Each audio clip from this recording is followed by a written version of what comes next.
Jo, grüß dich. So ein bisschen auf der Oferbänk musizieren, das ist schon lustig.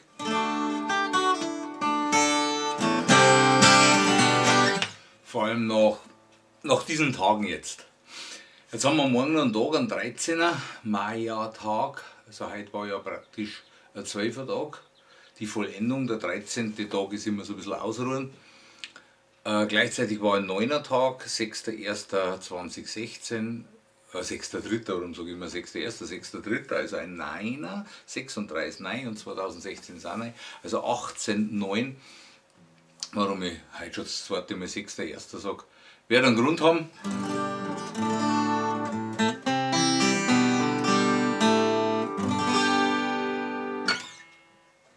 Und jetzt ist ein bisschen Entspannung angesagt, weil am Dienstag ist so einatmen, Mittwoch ein wenig Luft anhalten, Sonnenfinsternis.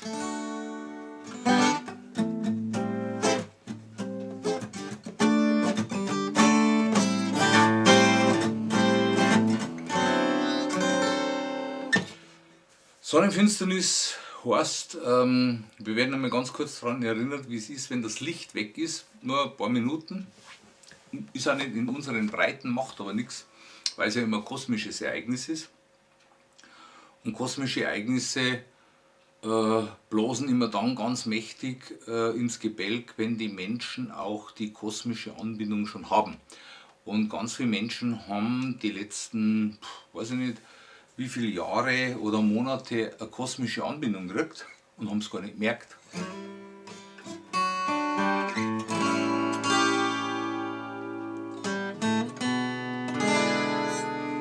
Und wenn du das nicht merkst, dass du irgendwo angeschlossen bist und plötzlich fetzt da der Strom in die rein, dann kann es sein, dass der Bolschen wegzieht.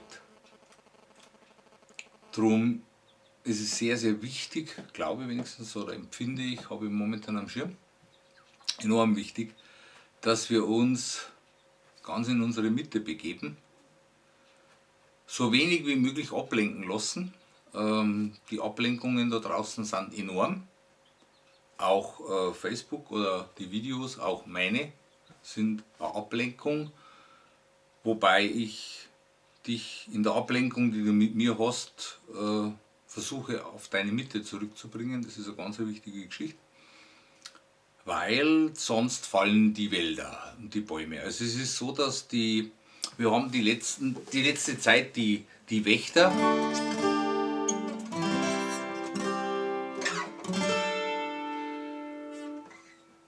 die um den Wald der Erkenntnis herumgestanden sind, die haben alle abgeholzt. Die Aufklärer, das ist das Gestrüpp und das Gebüsch am Waldrand, was davor schützt, wenn der Wind reinfährt.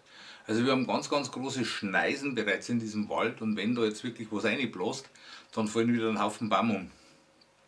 Und ja, die Bäume, ein Baum, der fällt, macht mehr Lärm als 1000 Bäume, die wachsen.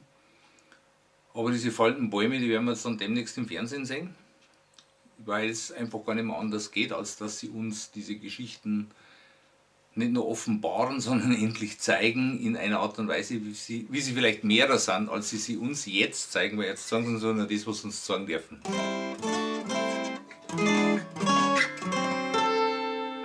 Und die Medienlandschaft hat aber langsam auch die Nasen voll, weil natürlich auch dort diejenigen sitzen, die wissen, was läuft.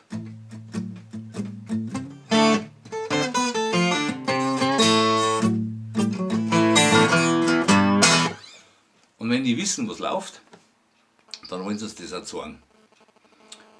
Es ist nur so, dass der Großteil der Bevölkerung möglicherweise ziemlich schockiert dann am Fernseher abschaltet, weil plötzlich nicht mehr das grausliche Zeug kommt, was er sich bis jetzt eingepfiffen hat, sondern jetzt wird er plötzlich homöopathisch smoothie-mäßig von den Medien aufgeklärt, die ihm sonst einfach seine Angst bestätigt haben, und dann schaltet er aus und heraus findet er dann auch noch eine Erwachende, und es ist jetzt die Frage, was dann passiert.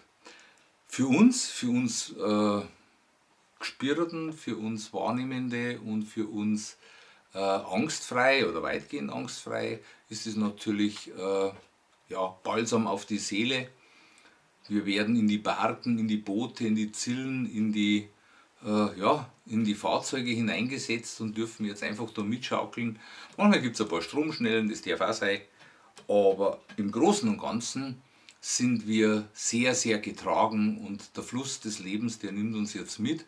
Die Wasserfälle, die Stauwerke, das Ganze von Menschenhand auch in die Flussläufe hineingebaute Hindernis- und Gefahrenpotenzial, das haben wir hinter uns. Wir können es uns von oben anschauen und ja, Holy Dough, ich freue mich sehr und morgen gibt es womöglich mehr.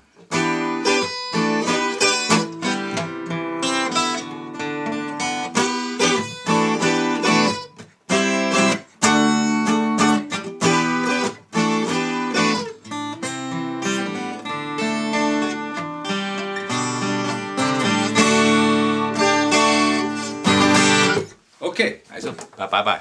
Ciao.